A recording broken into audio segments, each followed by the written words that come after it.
do you balance life and work so that work doesn't become the only thing in your life? And how do you cope with work stress when you have a job that's inherently stressful? The answer to these questions and many more next on Speak Your Mind.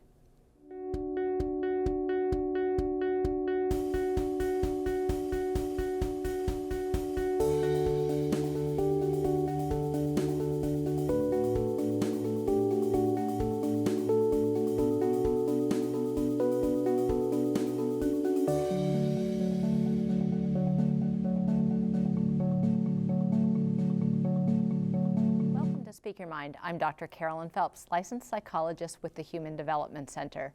Because we're all affected by the different parts of our life, sometimes it's hard to compartmentalize and leave home at home. This is particularly true if you're going through a personal crisis like a divorce or a family member who's very ill. And sometimes it's hard to leave work at work, like when you work in an environment that says, I should be able to contact you always, as in always. If you have questions about how to manage these kinds of work stress or any others, give us a call. Locally, dial 218-788-2844 or call toll-free at 1-877-307-8762. We'll be answering your questions throughout the show.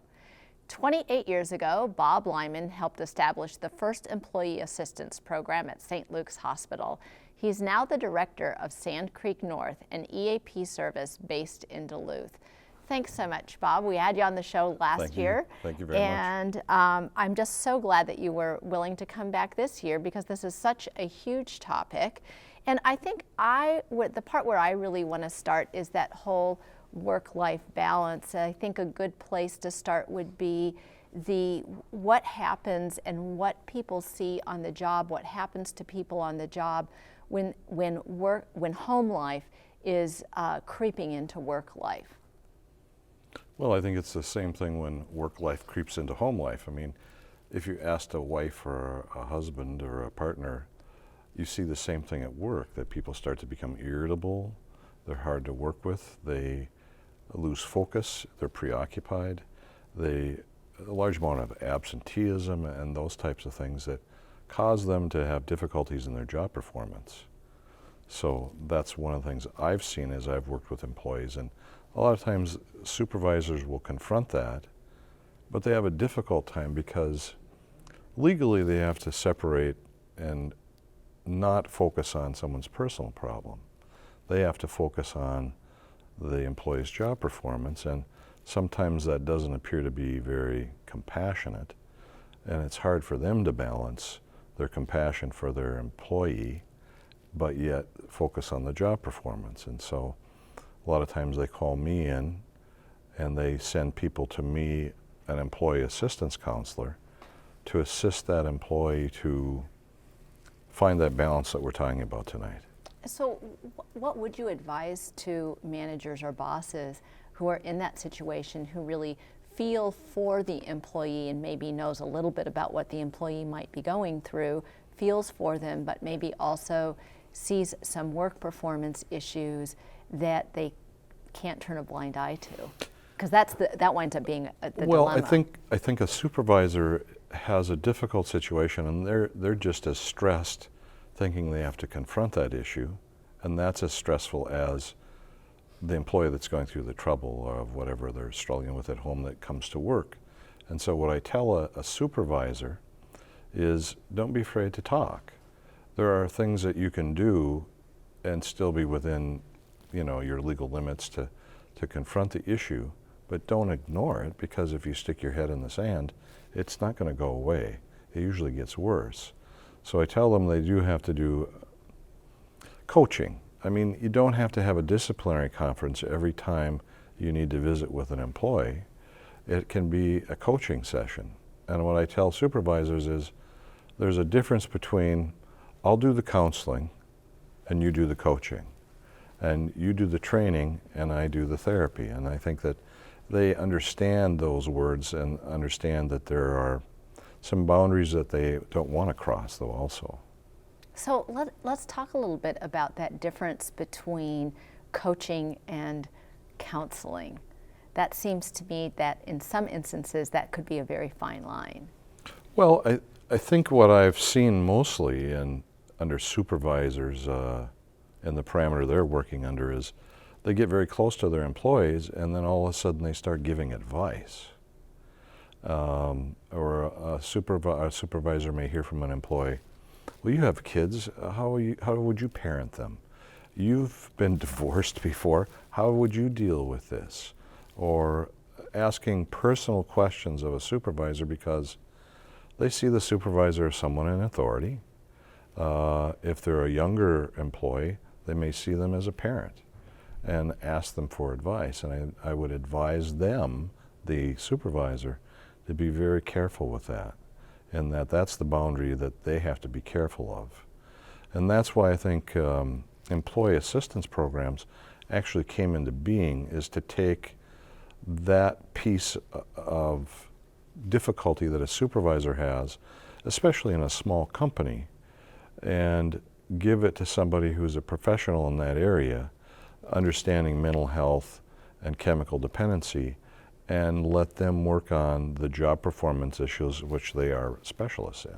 And I think what I like about the notion also of an employee assistance program is that it really allows the supervisor and the supervisee the ability to maintain that work relationship, Right.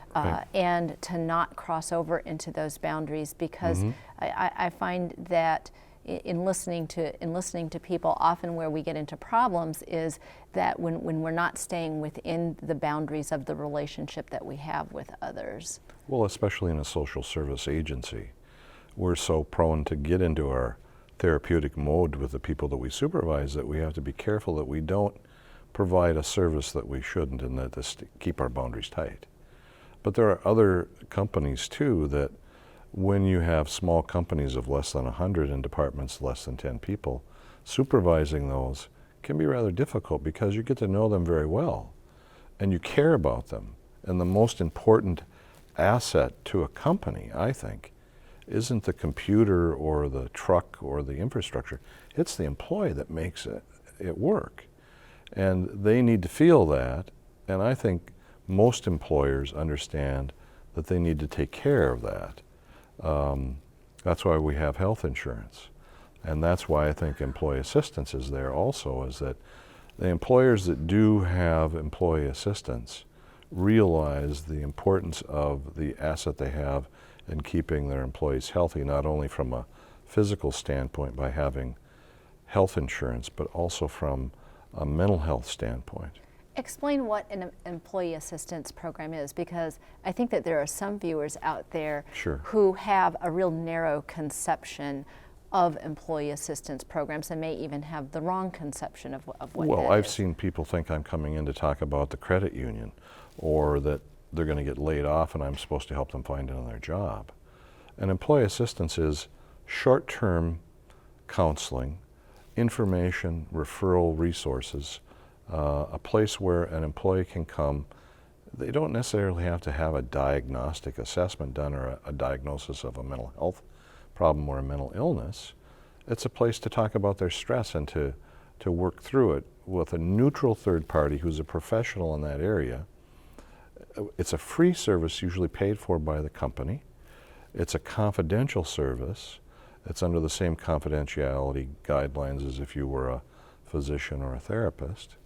And that is confidential from the employer.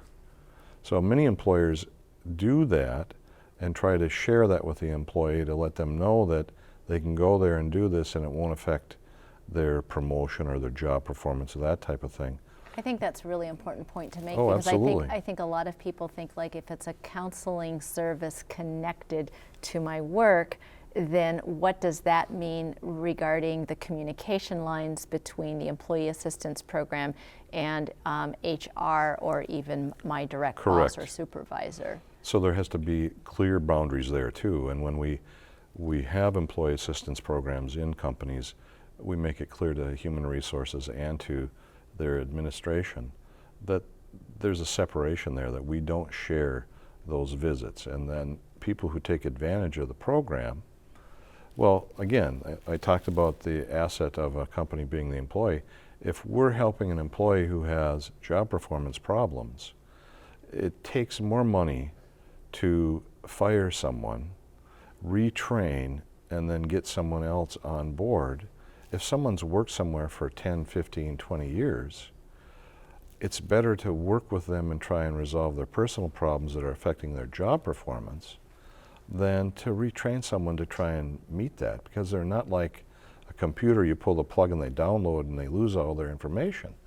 They have valuable skills that we can get back up into high functioning by providing them a service, which is, of course, short term, and we're not trying to negate the health care insurance. A lot of times I'll see people for 2 or 3 visits and then refer them to some of the longer term therapists in the community if they need further help.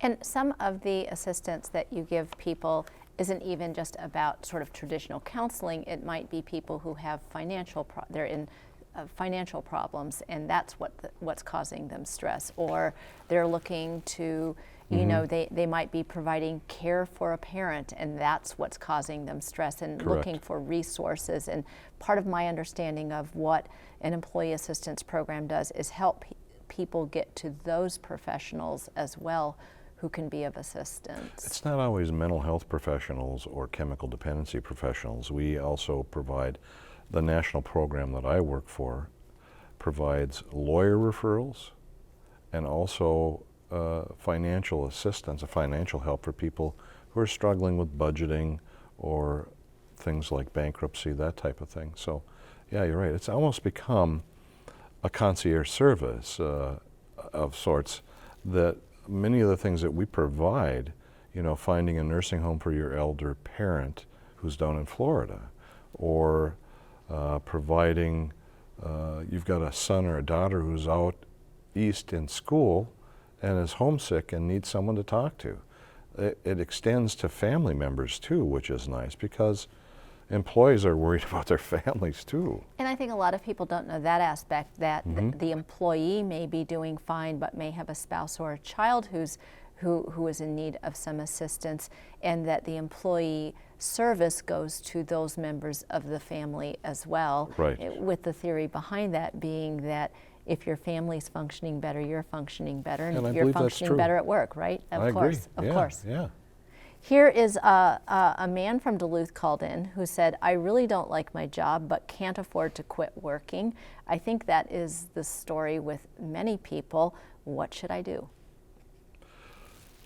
Tough question. It is a hard But question. I think what I would tell him is it would be good to look at his perspective, to look at how he views it. And sometimes I find people can start to become more resilient to the job they're in if they realize their own self-talk. Maybe there's something he can change. Maybe there's something he has control over. If he's stuck, the other thing is, are there other opportunities within that particular place that he works? Maybe he needs to sit down and talk to the supervisor about changing his role or changing his job to something that would be more challenging or not as stressful. So it's a hard question, and a lot of people during the recession, I think, and still are stuck in jobs that are below their skill levels, and or they need more skills, and that's a tough situation. So I don't want people to believe that it's always about changing oneself, that there are situations where people work 2 full-time jobs or 2 jobs to make ends meet, and that's stressful and they feel stuck. I think one of the important things you bring up, though, is that often we can feel stuck in a situation, and here again, maybe an employee assistance program can help you sort of almost challenge yourself about, are there, you know, what is it about the job that you don't like? What is it about your skill set?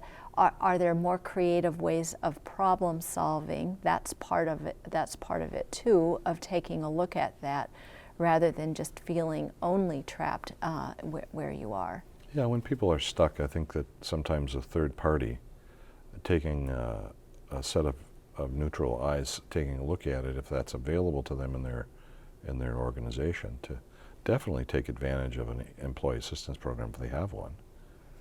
Here's another caller. A woman calls in and says, what is the best option for not getting along with my partner at work? How should I deal with that? So you're in a situation where you're put together. I kind of call it's sort of like siblings, right? You don't have a choice of who They're there. of who your sibling is. You have to work with them. And your sibling's not going away. Sort of your sibling at work or your partner at work isn't going away. When there's not good chemistry there, or a lot of conflict or dreading coming to work because of that, what would you recommend? Well, first of all, conflict at work is normal.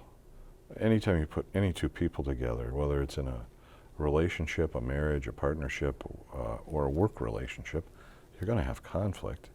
And of course, a lot of people who live up here in white Scandinavian Minnesota, they don't want to talk about conflict because they think it's dangerous. So one of the things I would do with that particular individual is say, first of all, come in and see someone from EAP if they have it. Do a role play. Give me an example of how you would want to address it with that particular individual, to talk to that person. I know a lot of times I see communications in the workplace, it's all by email. Yet you say, well, where does that person work from you? And they're 2 doors down. Why can't you go in and sit in their office or sit in a lunchroom or simply talk about the conflict that they're having? So to do one of those two things would be a good idea. And lastly, if you certainly can't work with somebody, you've made those attempts, then get a supervisor to see if they can mediate and get some action to do something to change the things that are going on that are upsetting you. But, you mentioned email, and we're bound to our computers, it seems, these days. That's one of the things that there are many good things about that, but there's some drawbacks, and we know that in email you can't tell tone, and people often feel slighted by an email, which almost with some people makes them even less likely that they'll walk down the hall. And I think we've forgotten the art of that. Exactly. Not only tone and inflection, but 60% of language is body language. How someone presents, eye contact, and the tone and the inflection of what you're saying. So you don't get any of that in emails or texting or that type of thing. So I'm concerned about that, and that we're losing that particular part of communications, especially in the workplace, but also just in general in the community. I saw 3 young ladies walking down the hallway in a mall one time, and they were doing this, and they were laughing at each other, and what were they doing? They were talking to each other. And I'm thinking, it just doesn't seem, I understand how it works, but I think that communications, especially in the workplace, of going to someone that you're struggling with and talking, you may have that pit in your stomach of that tension, of that conflict, but I think to have the courage to do that. And someone will say, well, if you knew her, you'd never go close to her. If you knew him, I haven't met somebody that I haven't been able to speak to. They may be angry, upset with me, but at least we can have a civil conversation, and it all depends on the approach. We're adults. And I think the other part that you mentioned, though, is that if it is somebody who you can't go talk to, then go talk to your supervisor, get a mediator in there in some ways. I think managers and bosses can set a tone, too, for that walking down the hall and walking into your office, and not just walking into your office when I've got something to talk with you about, right? But when I have something good to say to you, or I just want to ask you how your day is going. Well, if the only time you see your supervisor is when you get your performance appraisal, that isn't good supervision. I think that you should see a supervisor at least once a week, if not once a day, to get feedback on your job performance, so that there's no surprises when the job performance appraisal comes up. Well, and we don't want to create a scenario where it's dragging your dog into the vet, right? And so that the only reason why you're seeing your boss or your supervisor is because there's a problem. We want that to be a much more collegial give and take relationship. I'd love to see that. And for the most part in the companies that I work with, that's what I see as far as people who have been put in places of supervision. They really are collegial about their interactions with the employees that they work with. But occasionally there's 1 or 2 supervisors that cause problems, and there's some bullying that goes on by a supervisor and authority. There's also some things that go on between employees. So, and employees bring in their stuff from home too. As well. Exactly. Here's a woman from Duluth who says, who decides, this is getting back to the EAP, who decides when a person needs to seek assistance, the person or the supervisor? I think that's a great question. Well, that's a tough one. The answer is both. I'd like to see employees take advantage of the employee assistance programs, if they have one, before it gets to the point where it affects job performance. They know it a lot longer before the supervisor does even. And so most of the employee assistance program is a voluntary program. But I think supervisors are also trained that if someone's job performance is faltering and that person is brought into the office to visit with, to coach, and they break down and cry or they get angry or they say something about a personal problem, rather than getting involved with the personal problem and trying to resolve that for them, is you make a formal referral to the employee assistance program in hopes that they'll take advantage of the program. And the first time the supervisor may say, strongly recommend it, but if it continues to be a problem, then maybe they'll do a formal referral and make it as a real formal situation to say, yes, you have to go now. I don't like those as much, and it puts us in a tough situation because I don't like to see people forced. But sometimes getting someone to an employee assistance program and then them realizing that the only thing that I would share with their supervisor would have to be allowed by them, even if they come on an involuntary basis and they're really mandated to come. I'm still going to ask them to sign a release of confidential information, and I'm still going to couch a lot of what we've said. So what I might say to a supervisor is, yes, they came and they're cooperative, and that's it. And I wouldn't give much more than that. So you don't need, the supervisor doesn't want the details of their personal life. And I think supervisors also, I know I in my own work, if I know an employee has had maybe a major life event or something big going on in their life, I might say, there's no job performance problem. I just happen to know of this event. Say, hey, I just want to remind you we have an employee assistance program.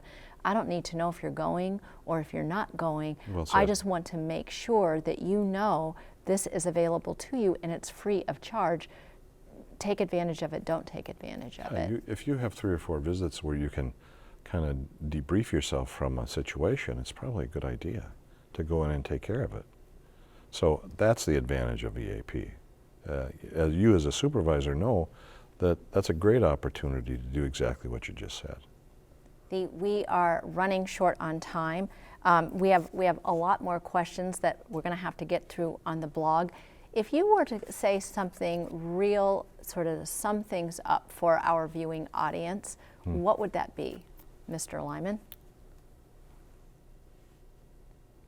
I'd say there has to be something better to life than increasing its speed, and that to improve our communications with our families, our friends, our coworkers, and to have the courage to get out there and do that, but also to try to slow ourselves down and be more mindful about our workplace, our coworkers, and in general just a sense of being kind to the people we work with and being kind to the people that we love and have at our home.